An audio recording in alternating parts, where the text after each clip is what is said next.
Hello students, ઘન અવસ્થા lecture number 5. હું માનું છું કે તમે 4 લેક્ચર સુધીનું કામ કમ્પ્લીટ કર્યું હશે. ચોથા નંબરના લેક્ચરની અંદર ઘન અવસ્થાની અંદર આપણે સમજ્યા હતા કે કોને સાદો ઘન કહેવાય, કોને અંતઃકેન્દ્રિત ઘન કહેવાય, કોને અંતકેન્દ્રિત કહેવાય, કોને એબ્સિસિક અથવા બોડી સેન્ટર, આ બે ભણ્યા છે. બરાબર. બોડી સેન્ટર એટલે કે અંતઃકેન્દ્રિત, એફસીસી ફલક કેન્દ્રિત, અંત કેન્દ્રિત અને સાદો ઘન, આ 4 પ્રકારની રચના ભણ્યા. એ બાજુ, બી બાજુ, સી બાજુ. બરાબર. એના પછી ખૂણા આવે. આના વિશે પણ અગાઉના લેક્ચર્સમાં વાત કરેલી છે. તમને એક વાતને ખબર છે ને યાદ કરાવી દઉં કે ઘનને દર્શાવવાના પ્રાચલ એટલે કે પેરામીટર્સ 3 છે, બાજુ અને 3 છે ખૂણા, એમ કરીને ટોટલ 6 થાય. બરાબર. માનો કે આ એ બાજુ છે, આ બી બાજુ છે અને આ સી બાજુ છે. એ અને બી આ બેનો જે ખૂણો આવે આને કહેવાય છે ગામા.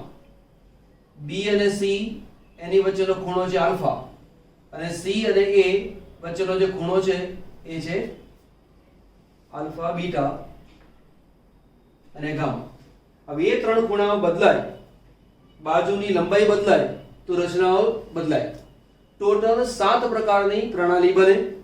એટલે કે સ્ફટિક પ્રણાલીના પ્રકાર છે 7, પરંતુ તેને ત્રિપરિમાણીય રીતે જોવા જાવ તો તેની 14 લેટિસ થાય છે. અને 14 લેટિસ થાય છે એવું કહેનાર વૈજ્ઞાનિકનું નામ છે બ્રેવિસ. ફ્રાન્સનો વૈજ્ઞાનિક છે, ગણિતશાસ્ત્રી છે, અને એણે એવું કહ્યું હતું કે વધુમાં વધુ 14 રીતે ત્રિપરિમાણમાં તમે રજૂઆત કરી શકો છો. 14 માંથી બોર્ડ ઉપર મેં 3 બતાવેલી છે, બાકીની 4 બાકી છે. એ આ લખાઈ જાય પછી કામ કરીશું. પરંતુ ધ્યાન આ લેવાનું. બરાબર. આ ક્વેશ્ચનને બરાબર મોડે કરવાનું.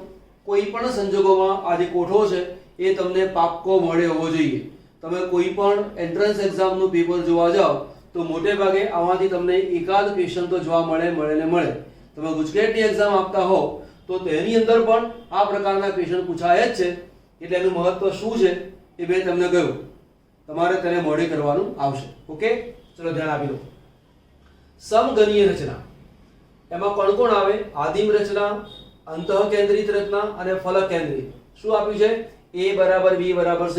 ત્રણે 3 બાજુના માપ સરખા હોય, ત્રણે ખૂણાઓ 90 ડિગ્રીના હોય. અને આ છે તેના ઉદાહરણ: NaCl, KCl, ઝિંક બ્લેન્ડ એટલે ZnS. હવે તમે જુઓ, ZnS લખેલું હોય તો એટલે ઝિંક બ્લેન્ડ કહેવાય એવું માનવાનું નહીં. કે ZnS ના મતલબ છે 2.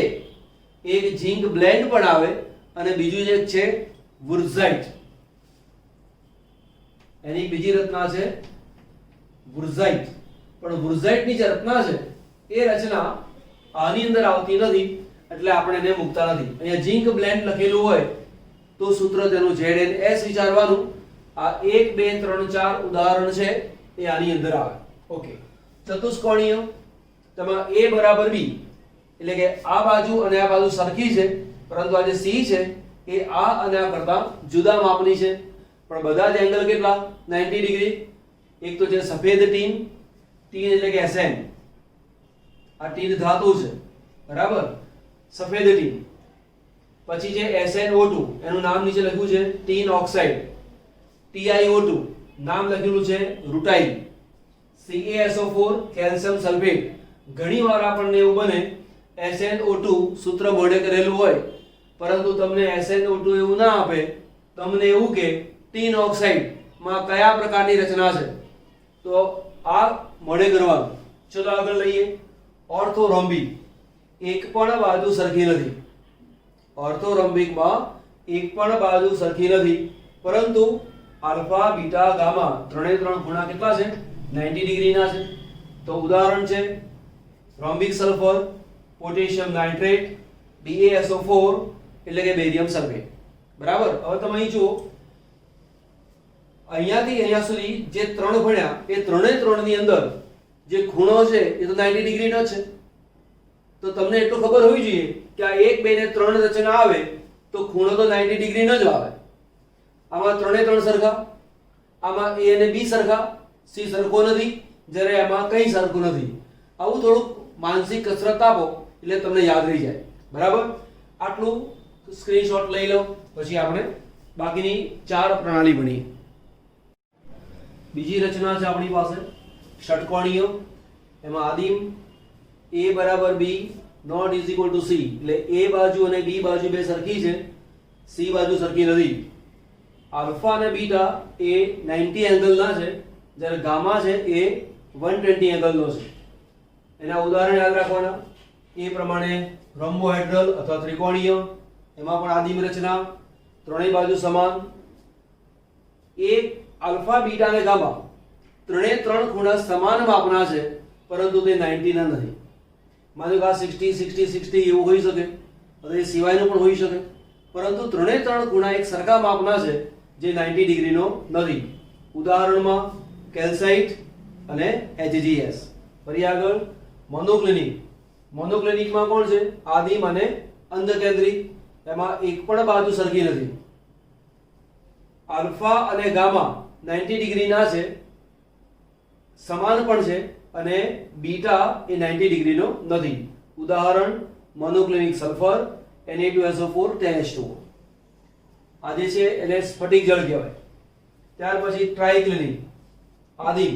સૌથી પહેલી રચના હતી એમાં શું હતું? ત્રણે ત્રણ સરખા, બધા જ 90. સૌથી છેલ્લું છે એમાં કેવું આવ્યું?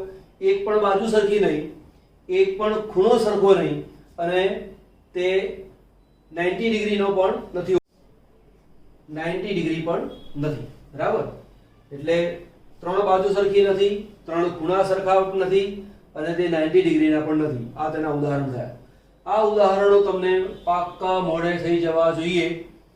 કોઈ પણ રીતે પ્રશ્ન પૂછાય, તમને એવું પૂછેલું હોય કે સિનેમા, એની અંદર બાજુના માપ અને ખૂણાના માપ કેટલા હોય? બરાબર? ઓપ્શન આપેલા હોય, 3 સિલેક્ટ કરવાના હોય, 4 હોય, એમાંથી એક પસંદ કરવાનું હોય, કાં તો જોડકા જોડવાના હોય. આ પ્રકારના MCQ આમાંથી પૂછાય જ છે. તમારે પાક્કા બરાબર મોઢે કરી નાખવાના. ચલો ને સ્ક્રીનશોટ લઈ લો. ચલો, બીજો મુદ્દો છે આપણી પાસે, અને એ છે સંવૃત્ત સંકુલિત રચનાઓ. શબ્દ તમે પહેલી વાર વાંચો છો એટલે મનમાં ગભરાહટ થાય કે આ કહેવા શું માંગે છે. બિલકુલ અઘરું નથી, સાવ સરળ છે. હવે જુઓ, સંવૃત્ત સંકુલિત રચનાઓ એનો મતલબ શું? કે કોઈ સ્ફટિક આપેલો હોય, એમાં પરમાણુઓ હોય, અને એ પરમાણુઓ ખૂબ નજીક નજીક ગોઠવાયેલા હોય, તો તેવી જે રચના છે એ રચનાને સંકુલિત રચના કહેવાય. નજીક નજીકની એટલે કે સંવૃત્ત સંકુલિત રચના એવું કહેવામાં આવે. ઇંગ્લિશમાં તેના માટે શબ્દ છે ક્લોઝ પેક સ્ટ્રક્ચર. બરાબર? હવે અહીંયા એને જાણતા પહેલા એક આ બહુ જ સરસ શબ્દને જાણી લઈએ, અને સવર્ગાંક. દરેક છોકરાને આની જાણકારી હોવી જ જોઈએ. સવર્ગાંકનો મતલબ એવો છે કે કણના સૌથી નજીકના પાડોશી કણોની સંખ્યાને સવર્ગાંક કહેવાય. ઉદાહરણ તરીકે મેં આ એક કણ લીધો, એના સંપર્કમાં 1 2 3 4 5 અને 6 આ રીતે કણ આવેલા છે. તો આ કણના સંપર્કમાં 6 કણ આવેલા છે, માટે આ કણનો સવર્ગાંક 6 છે તેવું કહેવાય, 6. બરાબર? માનો કે તેવું નથી, આપણે બીજું દોરીએ. માનો કે મારી પાસે એક કણ આ રીતે છે, અને તેની આજુબાજુ એક કણ આ રીતે, બીજો કણ આ રીતે છે, અને ત્રીજો કણ આ રીતે છે. તો આના સંપર્કની અંદર 3 કણ આવેલા છે, 3 પરમાણુ આવેલા છે, માટે આનો સવર્ગાંક 3 છે તેવું કહેવામાં આવે. ટૂંકમાં કહેવાનો મતલબ એ છે કે કોઈ પણ પરમાણુની નજીકના, સૌથી નજીકના ગણવાના, શક્ય તેટલા નજીક ગણી લેવાના, અને સૌથી નજીકના કુલ પરમાણુઓની સંખ્યા ગણી કાઢો, અને જે સંખ્યા આવતી હોય તે સંખ્યાને તેનો સવર્ગાંક કહેવાય. બરાબર? હવે અહીંયા આપણી પાસે છે રચના એક પરિમાણીય સંવૃત્ત સંકુલન. એક પરિમાણ એટલે કે માત્ર આ તરફ જ જાઓ, કાં તો માત્ર આ તરફ જાઓ, કાં તો માત્ર આ તરફ જાઓ, અહીંયા પણ હોય ને અહીંયા પણ હોય એવું નહીં. આવી રચના વાસ્તવિક નથી, આવું હોય જ નહીં. પરંતુ બાકીની રચનાઓને સમજાવવા માટે અહીંયાથી આપણે શરૂઆત કરીએ છીએ. કોઈ સ્ફટિકની અંદર આવી રચના હોતી નથી, બરાબર? પરંતુ સમજવા માટે જરૂરી છે એટલા માટે સમજીએ છીએ. તો કે એક પરિમાણીય સંવૃત્ત સંકુલન એટલે કે શું? કે બધા જ ગોળાઓ એક જ પરિમાણમાં હોય. બીજો પોઈન્ટ, માનો કે આપણે આ ગોળાની વાત કરીએ છીએ, આ ગોળો છે. હવે પૂછવામાં આવે કે આના સીધા સંપર્કમાં પરમાણુ કેટલા અથવા નજીકના પરમાણુની સંખ્યા કેટલી? તો એક આ અને બીજું આ, બરાબર? તો આનો સહવર્ગાંક કેટલો કહેવાય? 2. તમને પૂછે કે આની નજીકમાં કેટલા? તો 1 અને 2, માટે આનો સહવર્ગાંક 2. તમને પૂછે કે આની નજીકમાં કેટલા? તો 1 અને 2, તો સહવર્ગાંક કેટલો કહેવાય? 2. તો કે દરેક ગોળાનો સહવર્ગાંક કેટલો છે? 2 છે, બરાબર? આ કોની વાત કરી? એક પરિમાણની વાત કરી. હવે દ્વિપરિમાણની વાત કરીએ તો દ્વિપરિમાણ એટલે શું? પરમાણુ આમ પણ હોય અને પરમાણુ આમ પણ હોય, પરંતુ તેમાં જે રચનાઓ છે એ બે પ્રકારની રચના મળે. એક ચોરસ સંવૃત્ત રચના મળે, અથવા ચોરસ સંકુલન રચના મળે, અથવા ચોરસ સંવૃત્ત સંકુલન રચના મળે. બધું સરખું છે, બરાબર? તો બે પ્રકારની રચના મળે. એક છે ચોરસ સંવૃત્ત સંકુલન રચના અને બીજી છે ષટકોણીય સંવૃત્ત સંકુલન રચના. હવે પહેલા ચોરસ વિશે વાત કરીએ, પછી ષટકોણીય વિશે વાત કરીએ. આપણે સૌથી પહેલા અહીંયાથી શરૂઆત કરીએ છીએ. આને કહું છું સ્તર A. જેમ આ હતું એવું સ્તર મૂક્યું મેં અહીંયા. હવે એની ઉપર બીજું સ્તર મૂકું છું, એટલે આને કહીશું પરમાણુ. પણ પરમાણુ શબ્દની જગ્યાએ આપણે ગોળો એવું શબ્દ વાપરીએ છીએ. દડો શબ્દ વાપરો તો પણ ચાલે, ગોળો શબ્દ ચોપડીમાં છે એનો ઉપયોગ કરીએ એ વધુ સારું. તો આ પ્રથમ સ્તરનો ગોળો છે, એક પરિમાણમાં છે. હવે બીજું પરિમાણ શરૂ કરીએ. આની બરાબર ઉપર મૂકવાનું, આ એક્ઝેટ ઉપર, આની એક્ઝેટ ઉપર અહીંયા, આની એક્ઝેટ ઉપર અહીંયા.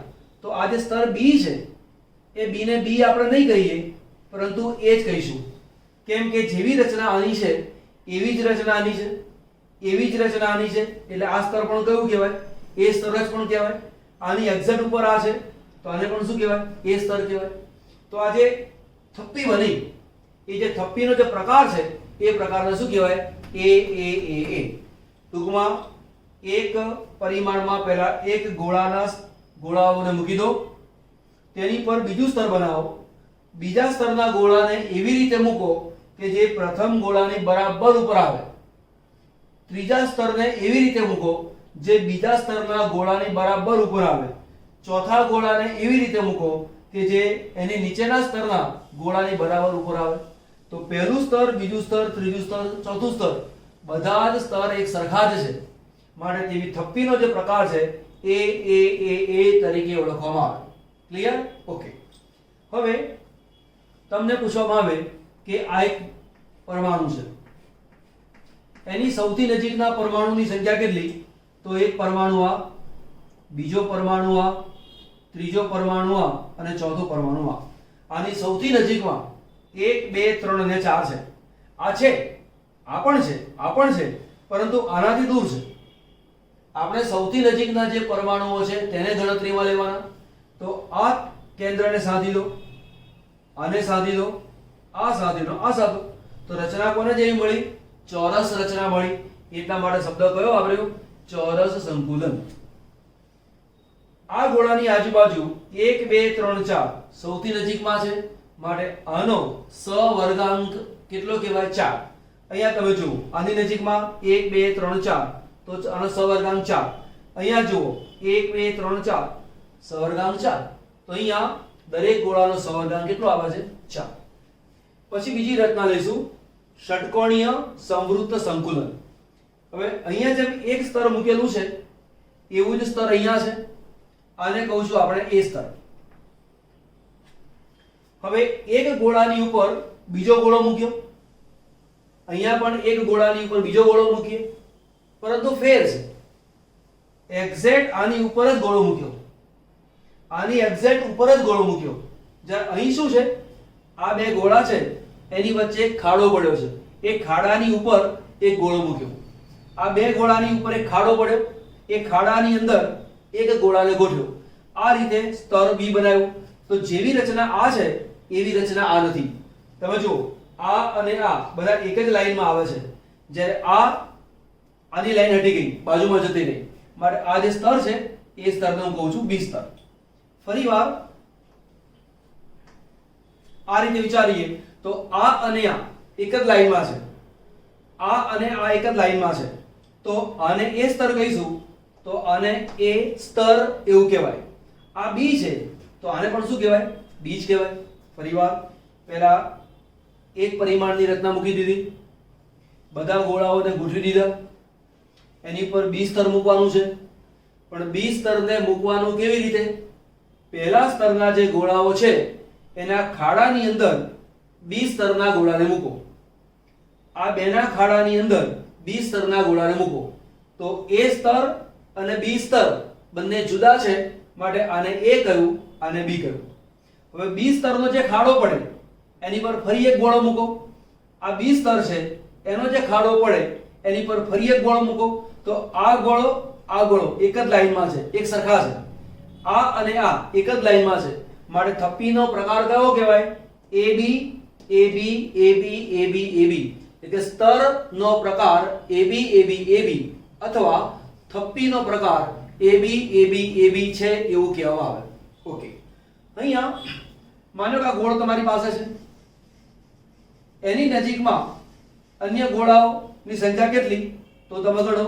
એક ગોળો આ છે, આ એક, બીજો ગોળો આ બે, એક ગોળો અહીંયા છે 3, આ ગોળો છે 4, આ ગોળો છે 5, આ ગોળો છે 6. તો આના સંપર્કમાં 1 2 3 4 5 અને 6 ગોળા છે, માટે આનો સહવર્ગાંક 6 થાય. આનો સહવર્ગાંક કેટલો થયો? 4. 1 2 3 4 જોડાયા છે.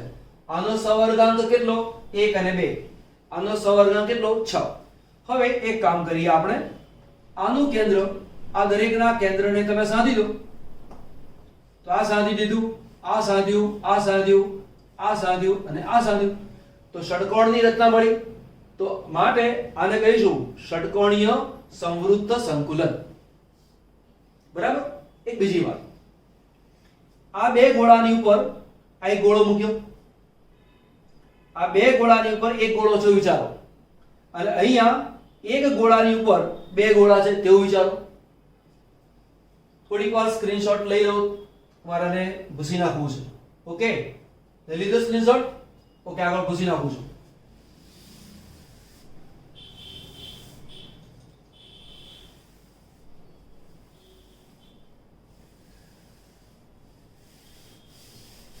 અહીંયા જે રચના છે એને થોડુંક ધ્યાન ઉપર લાવું છું. આ 1 2 3 4 ની વાત કરું છું. જેમ કે આ એક ગોળો, બીજો ગોળો, 3 અને 4. ફરી એક ગોળો અહીંયા મૂકું છું આ રીતે. અહીંયા પણ એક ગોળો મૂક્યો, અહીંયા પણ એક ગોળો મૂક્યો. બરાબર?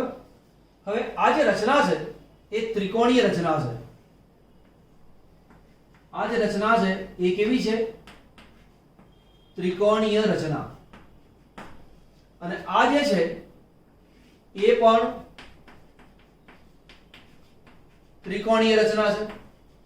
બંને ત્રિકોણીય રચનામાં ફેર છે. જેમ કે આ જે ત્રિકોણ છે એ આ રીતનો છે, અને આ જે ત્રિકોણ છે આ રીતનો છે. આમાં શિરોબિંદુ નીચે છે. આ જે છે એને કહેવાય શિરોબિંદુ. શિરોબિંદુ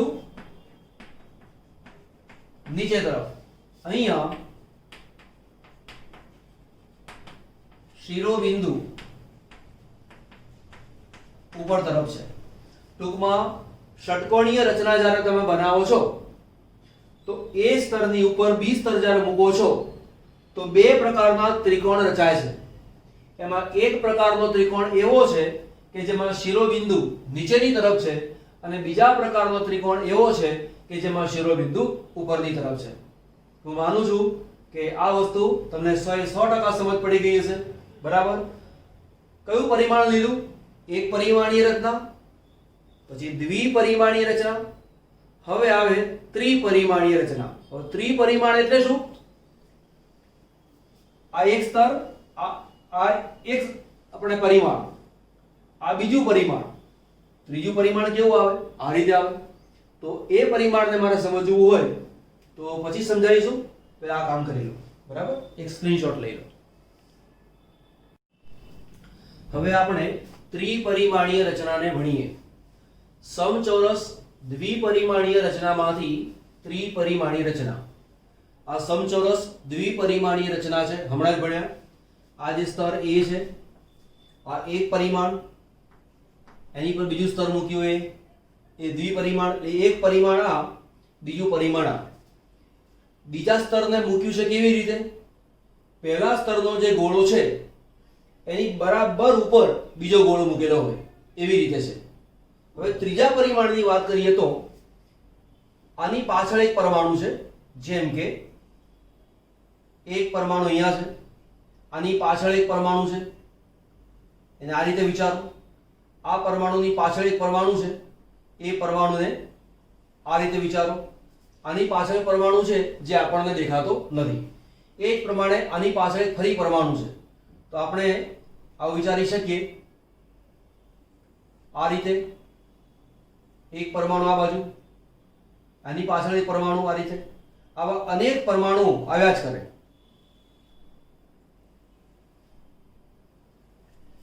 એવા અહીંયા પણ હોય.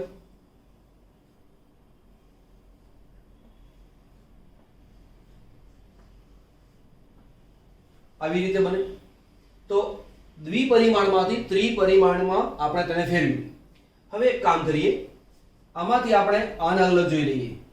આ એક ગોળો છે, આ બીજો ગોળો 2, આ 3, આ 4, આની પાછળ 1, 5, 6, 7, આની પાછળ જે આપણને ક્લિયર દેખાતો નથી. હવે આને, આ જે ગોળો છે એને બહાર મૂકી દો. એક ગોળો આ છે, એની બાજુમાં આ બીજો ગોળો, આ બંનેની નીચે એક ગોળો છે, આ રીતે. આની પાછળ એક પરમાણુ છે, આ રીતે મૂકી દીધો. એક રચના અહીંયા મૂકી, એક રચના અહીંયા મૂકી, અને આને તમે સાધી દો. આનું કેન્દ્ર, આ કેન્દ્ર, આ કેન્દ્ર અને આ કેન્દ્ર, આ કેન્દ્રોને તમે સાધી દો તો એક ઘનની રચના પ્રાપ્ત થાય. સમઘનની રચના મળે. એટલે કે દ્વિપરિમાણીય સ્તર કે જેમાં પહેલા સ્તરની ઉપર બીજું સ્તર છે, એ પ્રકારની જે થપ્પી બનતી હોય, એ દ્વિપરિમાણીય રચનાને ત્રિપરિમાણમાં ફેરવો તો સાદો ઘન હોય એવી રચના બને. બરાબર. જો મારે આ જે સમચોરસ દ્વિપરિમાણ છે એની જગ્યાએ ષટકોણીય લઈશું આપણે. ષટકોણીય દ્વિપરિમાણમાંથી ત્રિપરિમાણીય રચના. જો મારા શીખવું હોય તો મને કઈ વસ્તુની ખબર હોવી જોઈએ? તો પહેલા તો મને ખબર હોવી જોઈએ કે ટી છિદ્ર કોને કહેવાય તે, અને બીજી મને ખબર હોવી જોઈએ ઓ છિદ્ર કોને કહેવાય તે. આપણે બંને વસ્તુ પહેલા ક્લિયર કરીએ, અને જ્યારે આ ક્લિયર થઈ જાય ત્યાર પછી આને ભણીએ એટલે તરત આપણને ખબર પડી જાય. તો સૌથી પહેલા ભણીશું ટી છિદ્ર. એને કહેવાય છે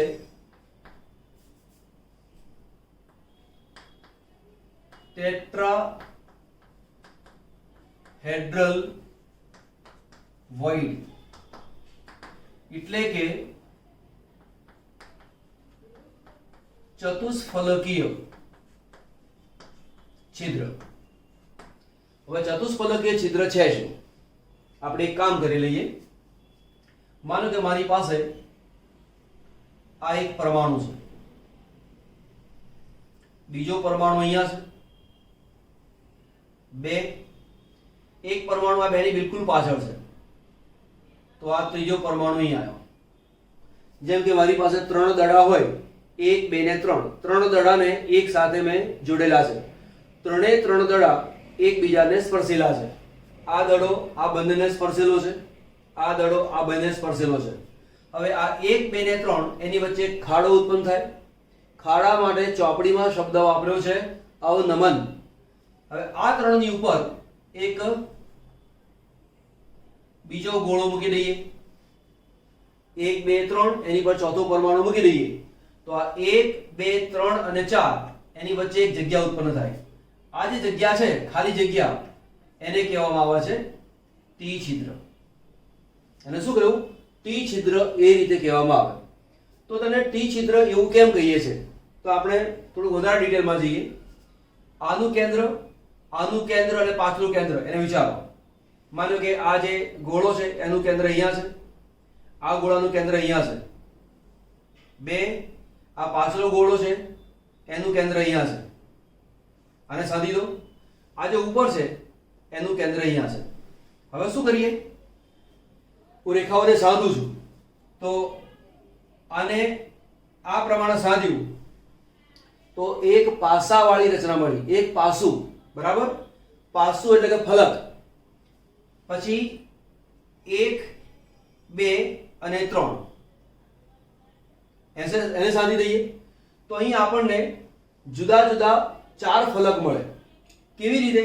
તો જુઓ, 1 2 અને 3 આ એક ફલક, 1 2 ને 3 બીજું ફલક, 1 2 ને 3 આપણી બાજુનું ત્રીજું ફલક, 1 2 ને 3 ચોથું ફલક. ફલક એટલે કે બાજુ. આવી 4 પાસાવાળી રચના મળે છે, માટે તેવી રચનાને ચતુષ્ફલકીય રચના કહેવાય. વધુ ડિટેલમાં જોઈએ આપણે તો આવું વિચારી શકાય. માનો કે મારી પાસે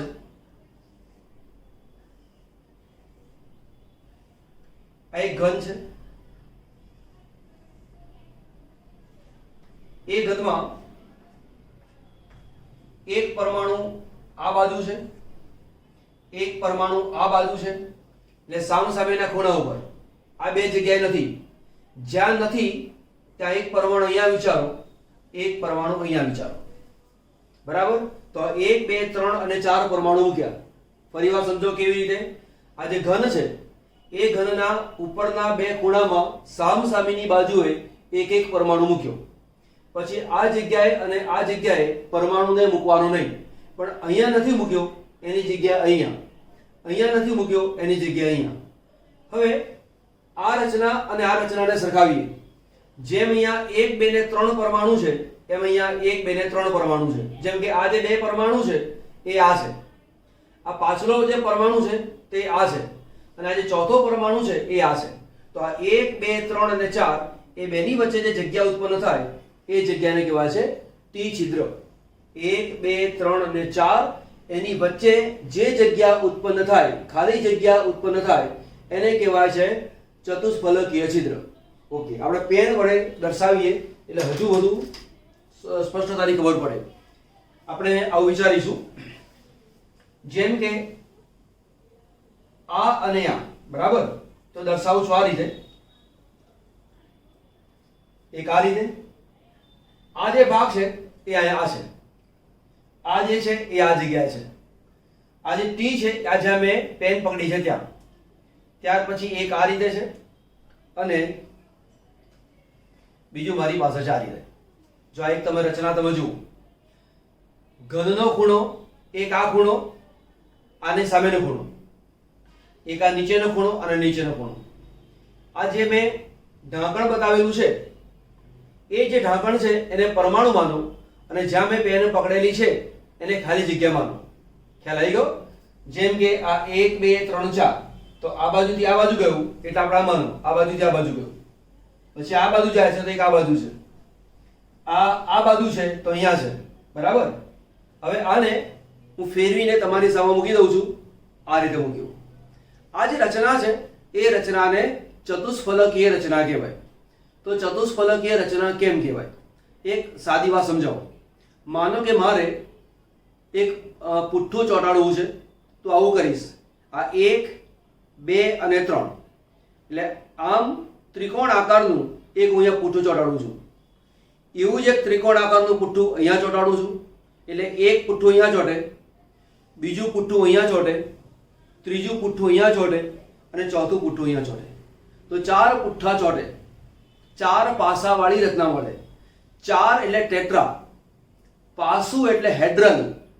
4 પાસાવાળી રચના, ટેટ્રાહેડ્રલ રચના.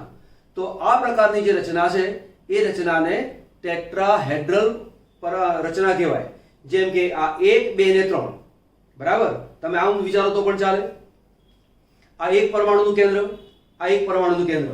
જેમ કે આ 1 અને 2, આ અને આ, આનું કેન્દ્ર આ, આનું કેન્દ્ર આ, જે પાછળ છે એનું કેન્દ્ર છે આ જે બતાવ્યું તે, આ જે છે એનું કેન્દ્ર આ. આવી જે રચના મળે છે એ રચનાને કહેવાય છે ચતુષ્ફલકીય રચના.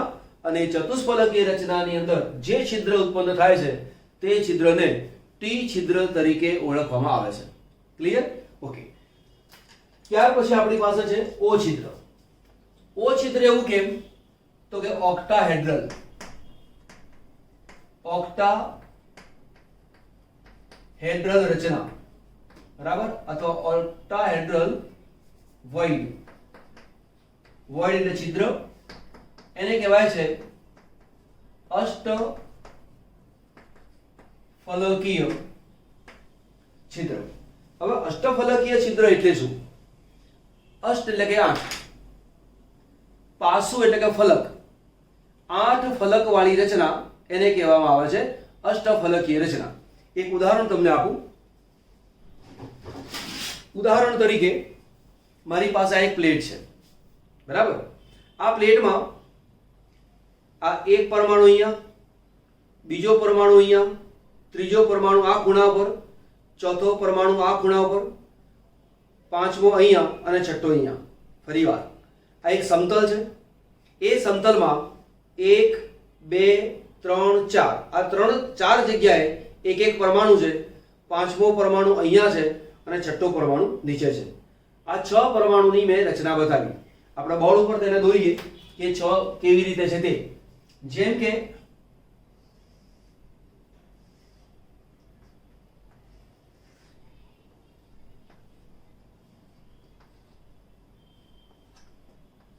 આ રીતે મૂક્યું તો આપણે વિચારીશું કે માનો કે આ નોટ છે, આ નોટનું સમતલ છે, બરાબર.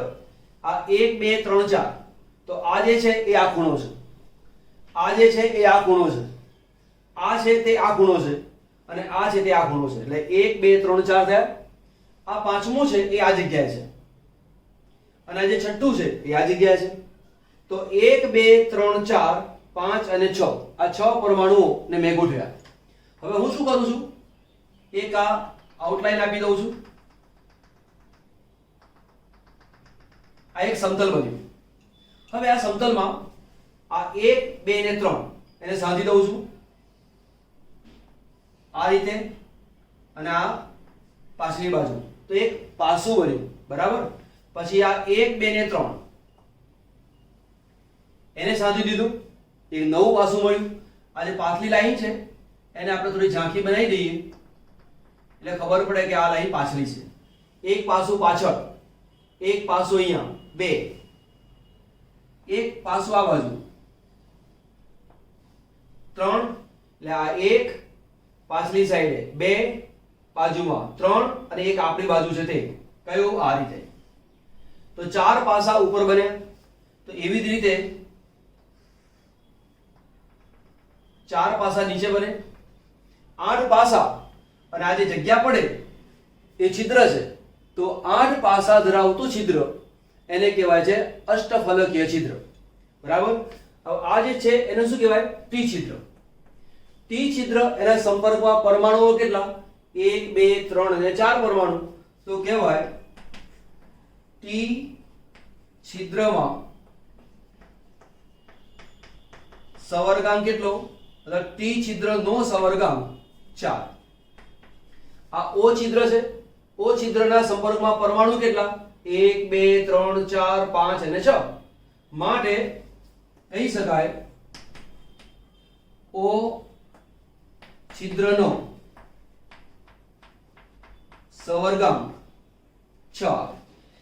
આ જ વસ્તુને બીજી રીતે રજૂ કરવામાં આવે છે, જોઈએ. જેમ કે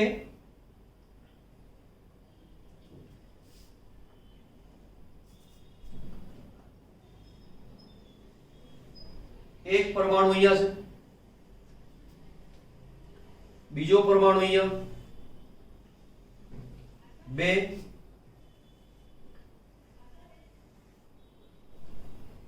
આ ત્રીજો પરમાણુ. એક જ સમતલમાં 3 પરમાણુ હોય અને આ જે જગ્યા છે એને ત્રિછિદ્ર કહેવાય. બરાબર? અત્યારે એની વાત નથી કરતા. આ 3 પરમાણુ, ત્યાર પછી એની પર એક બીજું પરમાણુ મૂકી દઉં છું.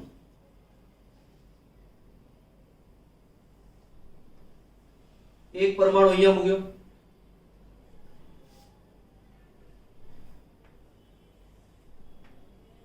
બીજો પરમાણુ અહીંયા અને ત્રીજો પરમાણુ અહીંયા.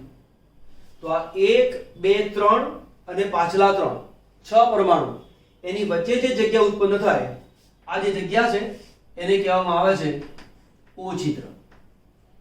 પહેલી દ્રષ્ટિએ આપણને લાગે કે સાહેબ અહીંયા તમે એવું કહ્યું કે એક સમતલમાં 1 2 3 4 5 અને 6 એવું છે, જ્યારે અહીંયા તો પાછળ 3 અને આ બાજુ 3 એવું છે, તો આ આકૃતિ ને આ આકૃતિ એક સરખી કહેવાય?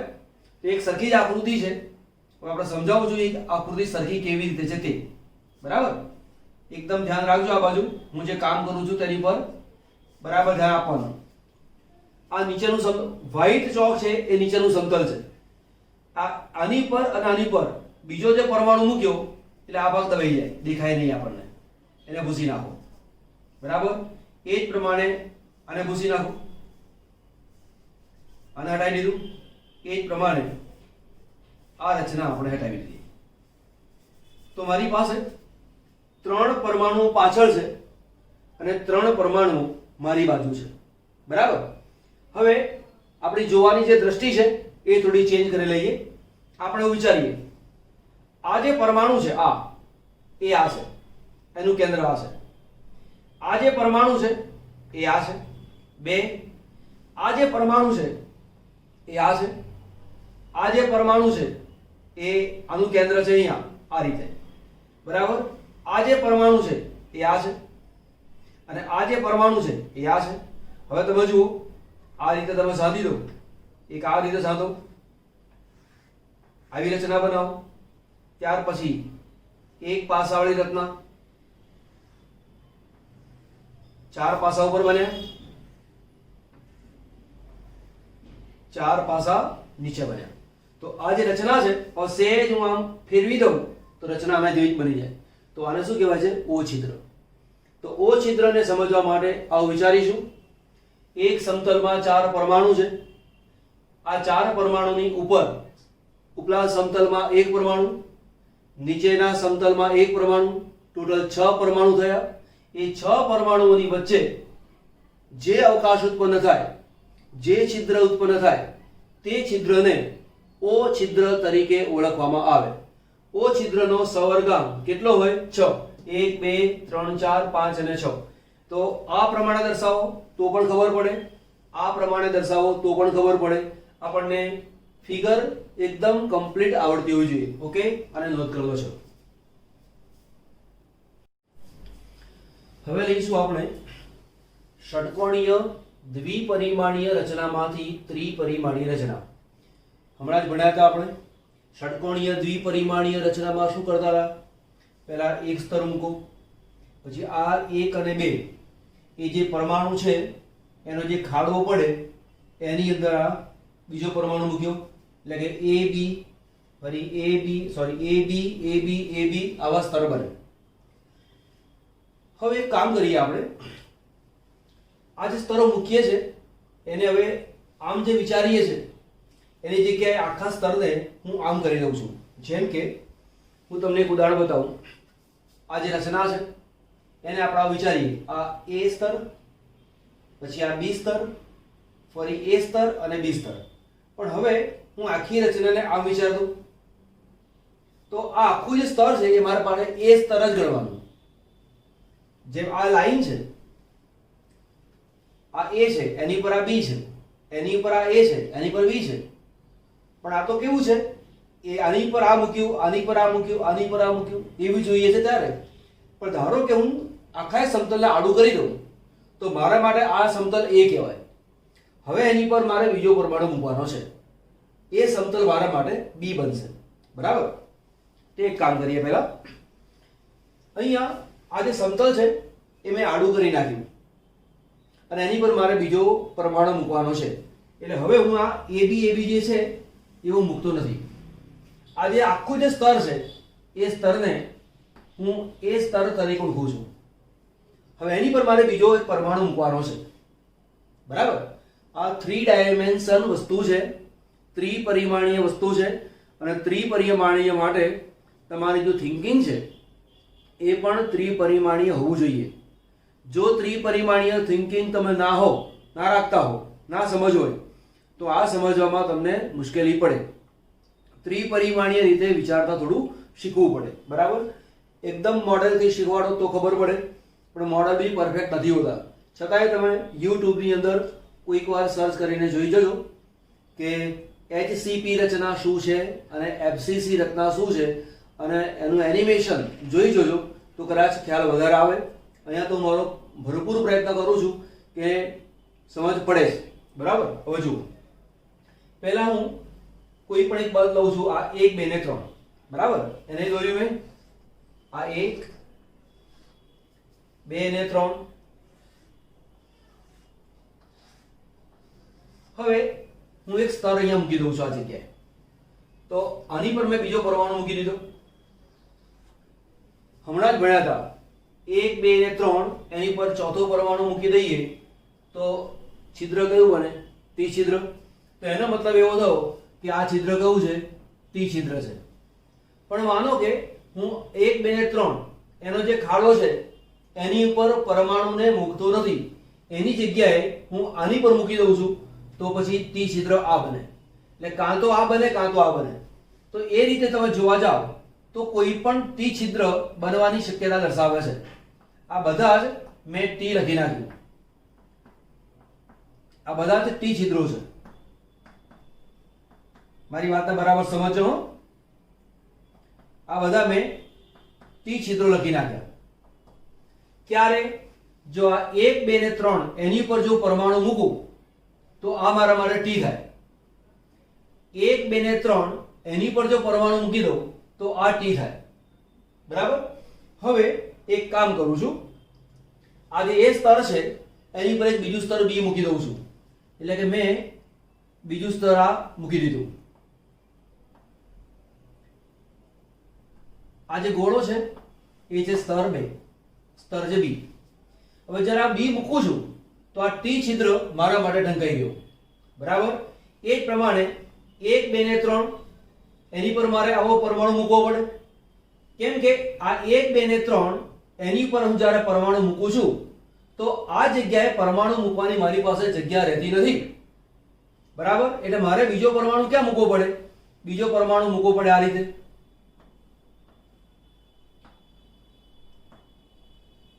બીજો પરમાણુ મૂક્યો આ રીતે. એટલે આ ટી છિદ્ર ઢંકાઈ ગયું. એ જ પ્રમાણે એક પરમાણુ મૂકું છું અહીંયા આ રીતે.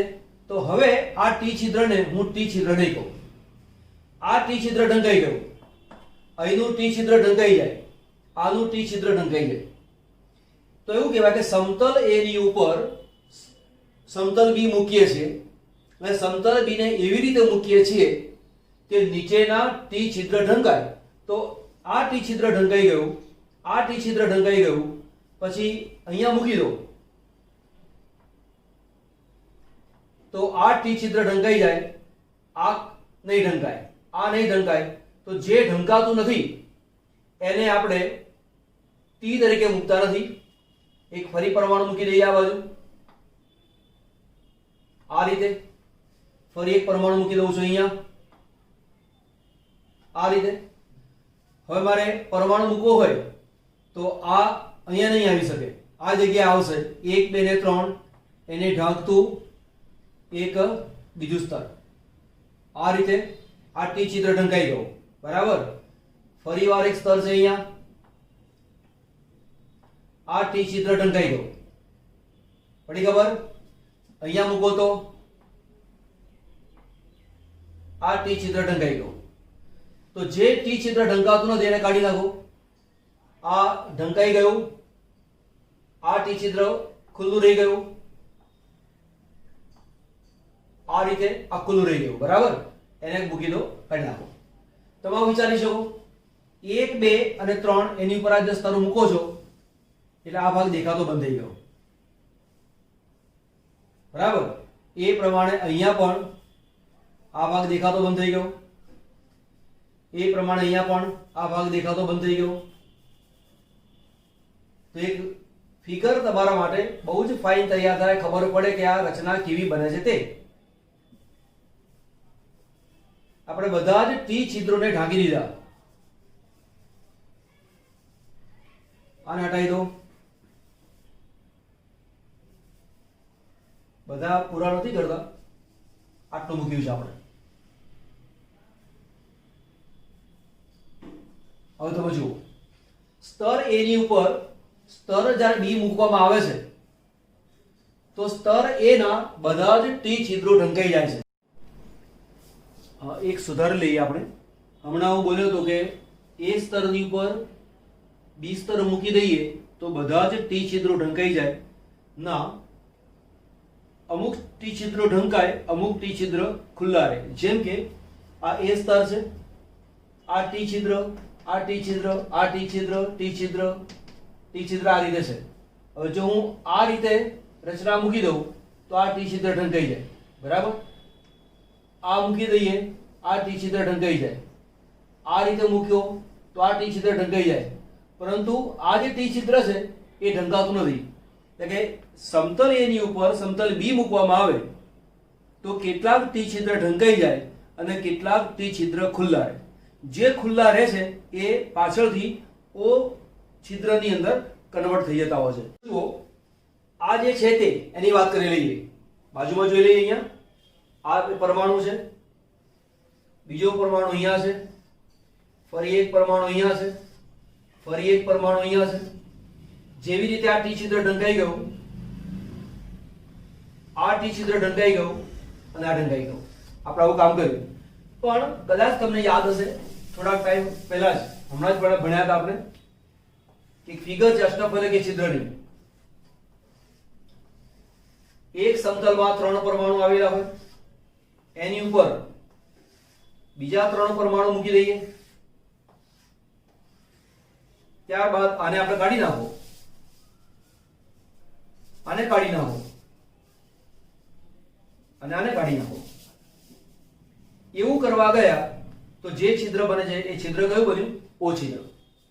તો તમે જુઓ, સમતલ એ ની ઉપર સમતલ બી મૂકી દઈએ છે અને સમતલ બી ના ગોળા એવી રીતે મૂકીએ છીએ, સમતલ બી ના ગોળાને એવી રીતે મૂકીએ છીએ કે બધા જ ટી છિદ્રો ઢંકાઈ જાય.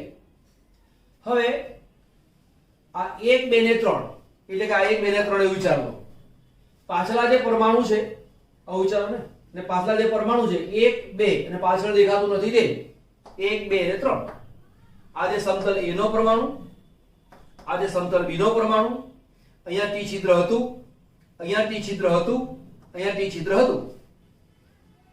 સમતલ એ ઉપર સમતલ બી મૂકી દઈએ છે તો ટી છિદ્ર ઢંકાઈ ગયું, ટી છિદ્ર ઢંકાઈ ગયું અને ટી છિદ્ર ઢંકાઈ ગયું. હવે થોડીક વાર માટે આ 1 2 અને 3 એ 3 પરમાણુને ધ્યાન ઉપર લઉં છું.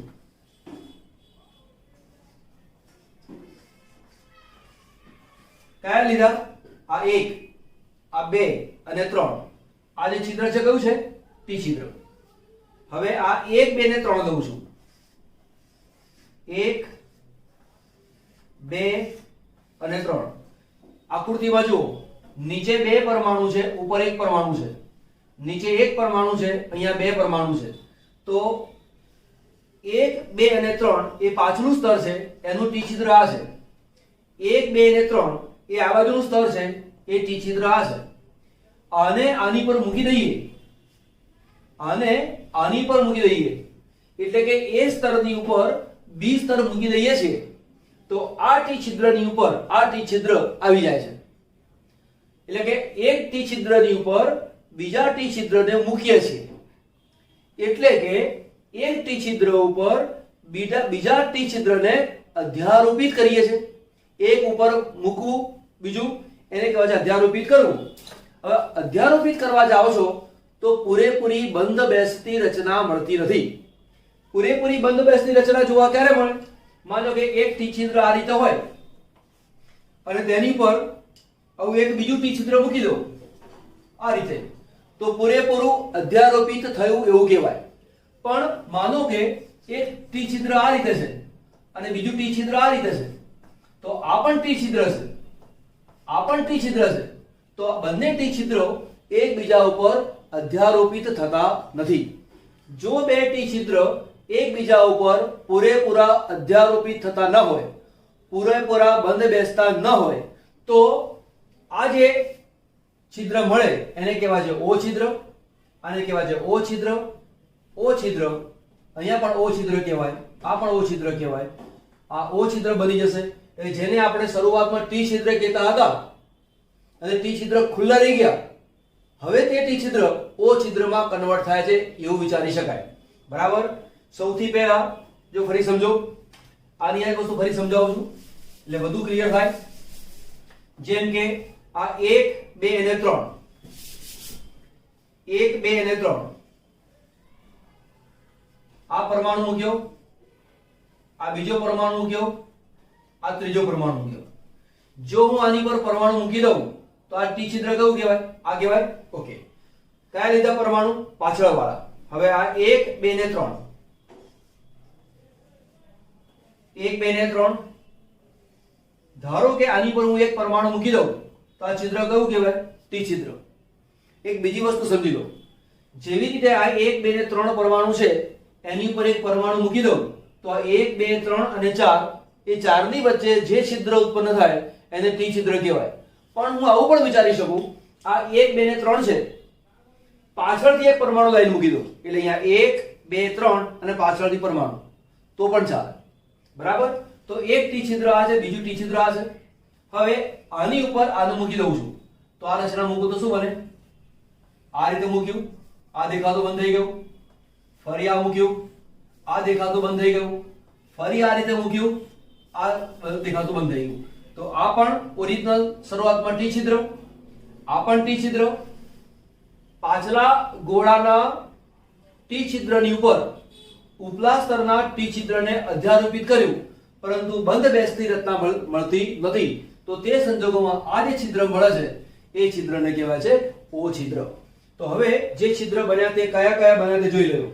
આ બન્યા ઓ છિદ્ર, આ ઓ છિદ્ર, આને કહેવાય છે ઓ છિદ્ર.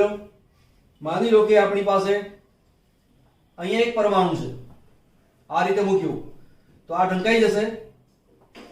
એક સ્તર અહીંયા મૂકી દીધું, આ ઢંકાઈ ગયું એટલે આ બની ગયું ઓ છિદ્ર. આને અહીંયા મૂકી દો આ રીતે, આ ઢંકાઈ ગયું, આ બની ગયું ઓ છિદ્ર. આ કયું સ્તર છે? બી સ્તર. તો એ સ્તરની ઉપર બી સ્તર મૂકવામાં આવે, બી સ્તરના પરમાણુઓને એવી રીતે મૂકવામાં આવે કે એ સ્તરના જે ખાડાઓ છે એ ખાડાઓની ઉપર બીજા સ્તરના પરમાણુ આવી જાય.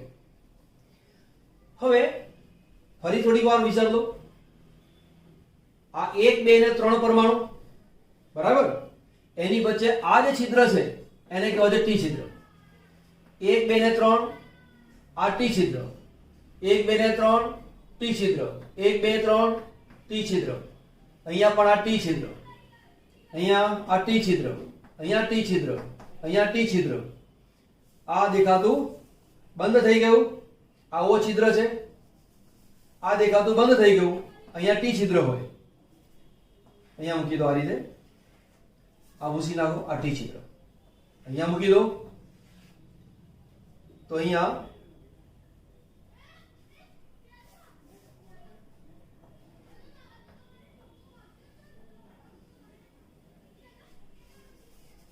આ બની ગયું ટી છિદ્ર। તો હવે ધ્યાન આપજો, સમતલ એ ની ઉપર સમતલ બી ને મૂકવામાં આવે તો બે પ્રકારના છિદ્ર ઉત્પન્ન થાય, ઓ પ્રકારનું છિદ્ર અને ટી પ્રકારનું છિદ્ર। આપણે માત્ર બે જ સ્તર મૂકીએ છીએ, સમતલ એ ની ઉપર સમતલ બી ને મૂકીએ છીએ તો બે પ્રકારના છિદ્ર ઉત્પન્ન થાય છે, ઓ પ્રકારનું છિદ્ર અને ટી પ્રકારનું છિદ્ર। હવે સમતલ બી ની ઉપર મારે સમતલ સી મૂકવું છે, તો સમતલ સી ના પરમાણુઓને હું કઈ રીતે મૂકું છું એને આધારે નવી રચના બને। જેમ કે હું નવા પરમાણુઓ એવી રીતે મૂકું કે બધા જ ટી છિદ્ર ઢંકાઈ જાય। આ પાછલું જે સ્તર છે એ, આ સ્તર છે બી, એ સ્તરની ઉપર બી સ્તર મૂકવાને કારણે બે પ્રકારના છિદ્ર ઉત્પન્ન થયા, એક ટી અને એક ઓ। હવે આ બી જે સ્તર છે એની પર એક નવા પરમાણુનું સ્તર મૂકું છું। શક્ય છે કે નવું સ્તર દરેક ટી ને ઢાંકી દે એ રીતે મૂકું, અથવા નવું સ્તર એવી રીતે મૂકું છું કે જેથી બધા જ ઓ છિદ્ર ઢંકાઈ જાય। તો બે પ્રકારની રચના મને પ્રાપ્ત થાય। બરાબર, એ બે પ્રકારની રચના કેવી રીતે પ્રાપ્ત થાય એને ફિગર ઉપર સમજાવું છું, બરાબર સમજો, એકદમ ક્લિયર સમજ પડી જશે। માની લો કે આપણી પાસે આ એક પરમાણુ છે, આ બીજો પરમાણુ, બે, આ બેની પાછળ એક પરમાણુ છે, ત્રણ, ફરી એક પરમાણુ અહીંયા છે, ચાર, ફરી એક પરમાણુ છે, પાંચ, ફરી એક પરમાણુ છે, બરાબર, 1 2 3 4 5 6 આ મધ્યનો પરમાણુ। બરાબર, હવે 1 2 ને 3 એની વચ્ચે ખાડો ઉત્પન્ન થયો, આ ખાડાની ઉપર એક્ઝેક્ટ લાઈનમાં એક બીજો પરમાણુ મૂકી દીધો, એમ 1 2 ને 3 એની મધ્યમાં ખાડો પડ્યો, એક ખાડાની અંદર એક પરમાણુ મૂકી દીધો, 2 1 2 ને 3 એની વચ્ચે ખાડો બન્યો, એક ખાડાની ઉપર એક પરમાણુ મૂકી દીધો। આ જે સ્તર છે તે એ છે, આ જે સ્તર છે એ બી છે। ફરી પાછું એક રિપીટ કરી દઈએ, આની એક્ઝેક્ટ લાઈનમાં બીજું પરમાણુ મૂકી દઈએ આપણે,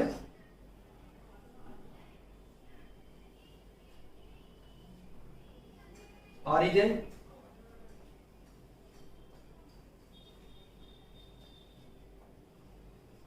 આ એ સ્તર, આ બી સ્તર, આને ફરી પાછું કહીશું એ સ્તર।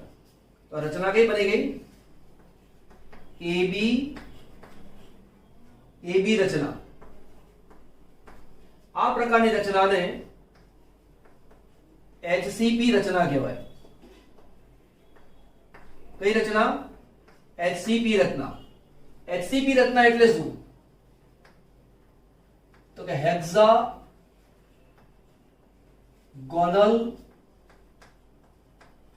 Close packed structure.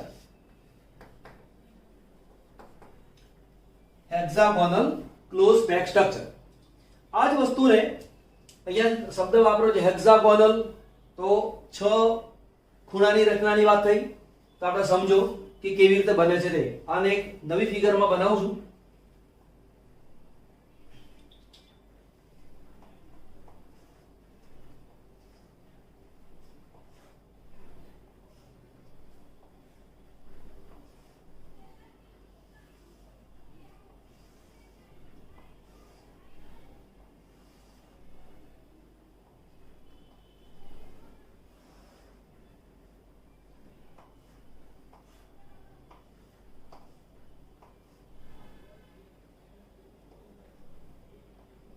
તમે જુઓ, આ અને આ એના કેન્દ્ર, આ અને આ જે પરમાણુ છે એનું કેન્દ્ર આ પરમાણુનું કેન્દ્ર આ પરમાણુનું કેન્દ્ર આ પરમાણુનું કેન્દ્ર મધ્યનો પરમાણુ છે એનું કેન્દ્ર હજી આપણે દર્શાવ્યું નથી। આ બે પરમાણુ, આ બે એના કેન્દ્રો છે, 1 અને 2, 1 અને 2, 1 અને 2, 1 અને 2, મધ્યનો પરમાણુ, મધ્યનો પરમાણુ। અહીંયા જુઓ, આ બેનું કેન્દ્ર આવ્યું, આ રીતે રચના આવી. તો આવી જે રચના છે એ રચનાને કહેવાય છે હેક્સાગોનલ ક્લોઝ્ડ પેક્ડ સ્ટ્રક્ચર HCP રચના. તો 6 ખૂણાવાળી રચના બને છે માટે હેક્સાગોનલ. બરાબર. આ રચનાને શું કહેવાય? HCP રચના. और સિમ્પલમાં તમને પૂછેલું હોય HCP રચના સમજાવો તો વર્ણનમાં થાપ ના થઈ જવાય. ધ્યાન આપજો કે દ્વિપરિમાણીય ષટકોણીય રચનાની અંદર સમતલ A મૂકવામાં આવે છે, સમતલ A ની ઉપર સમતલ B મૂકવામાં આવે છે. પરિણામે બે પ્રકારના છિદ્ર ઉત્પન્ન થાય છે. હું જે બોલું છું ભાષાને નોંધી લેજો. બે પ્રકારના છિદ્ર ઉત્પન્ન થાય છે, O છિદ્ર અને T છિદ્ર. હવે સમતલ B ઉપર ત્રીજું સમતલ C અથવા ત્રીજું સમતલ એવી રીતે મૂકવામાં આવે કે બધા જ T છિદ્ર ઢંકાઈ જાય પણ O છિદ્ર ઢંકાય નહીં. ફરીવાર, સમતલ A છે એની પર સમતલ B મૂકવામાં આવે છે. સમતલ B ને મૂકીએ એટલે O છિદ્ર અને T છિદ્ર બંને છિદ્ર ઉત્પન્ન થાય. હવે જે ત્રીજું સમતલ જે મૂકીએ એને એવી રીતે મૂકવામાં આવે કે જેથી બધા જ T છિદ્ર ઢંકાઈ જાય અને O છિદ્ર ઢંકાય નહીં. તો જે ત્રીજું જે સ્તર છે એ સ્તર A ની લાઈનમાં જ હોય અને પરિણામે આ થપ્પીને AB AB AB પ્રકારની રચના કહેવામાં આવે છે અથવા તે રચનાને HCP રચના તરીકે ઓળખવામાં આવે છે. આ જે પરમાણુ છે એના સંપર્કમાં કેટલા પરમાણુ છે? 1 2 3 4 5 6. બરાબર. 1 2 3 4 5 અને 6. આના સંપર્કમાં 6 પરમાણુ છે. હજી એક સ્ટેપ ઉપર જઈએ આપણે. હજી એક સ્ટેપ ઉપર જઈએ. આ વસ્તુ ઉપર જોવા મળે આ રીતે આવે આ રીતે. હવે આ જે 3 છે એ આની પર મૂકી દો, આ જે 3 છે એને ઉપર અડકાડી દો તો રચના કેવી બને? તો એમ કહીશું કે આ જે ગોળો છે એ કેટલી જગ્યાએ સ્પર્શ કરે છે? 1 2 3 4 5 6 7 8 9 10 11 12. તો આ જે ગોળો છે એનો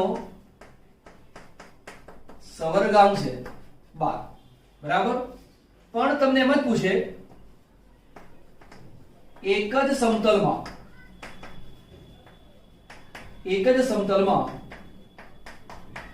સવર્ગાંક. તો આ એક જ સમતલ છે તો 1 2 આંગળો 1 2 3 4 5 6. તો એક જ સમતલમાં સવર્ગાંક 6 અને ટોટલી સવર્ગાંક ગણવા જાઓ તો તેનો સવર્ગાંક કેટલો આવે? 12. કેવું ગણ્યા આપણે? સમતલ A એની પર સમતલ B મૂકો.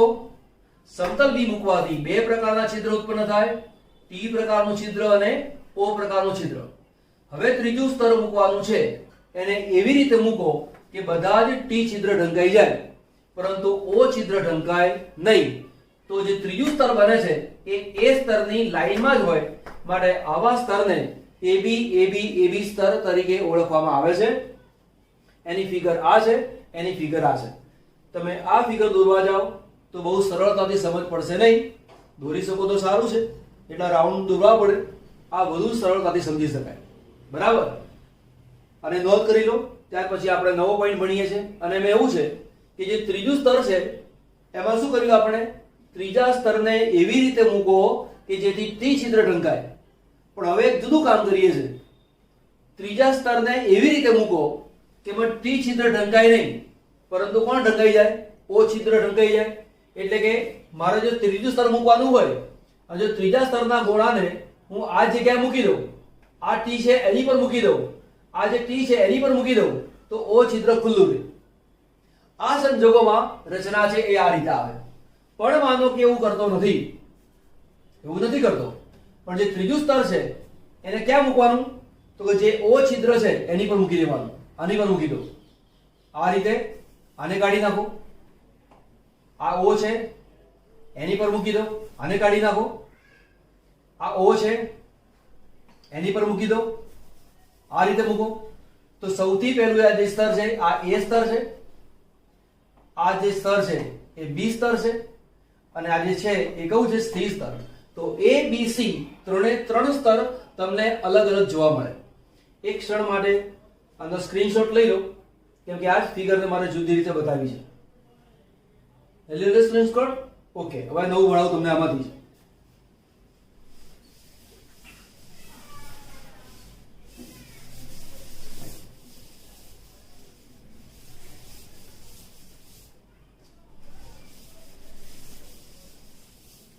જેમ કે સૌથી પહેલા હમણાં જે ભણ્યા તે જ એક ગોળો અહીંયા, બીજો ગોળો, ત્રીજો ગોળો, ચોથો ગોળો અહીંયા, આ પ્રમાણે એક સ્તર મૂકી દીધો.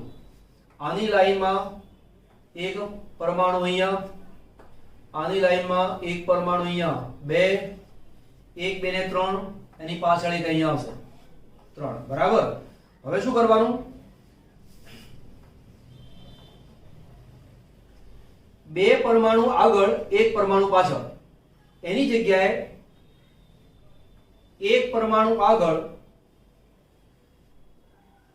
બે પરમાણુ પાછળ, આ સ્તર A, આ સ્તર B, આ સ્તર C. આને ફરી રિપીટ કરો.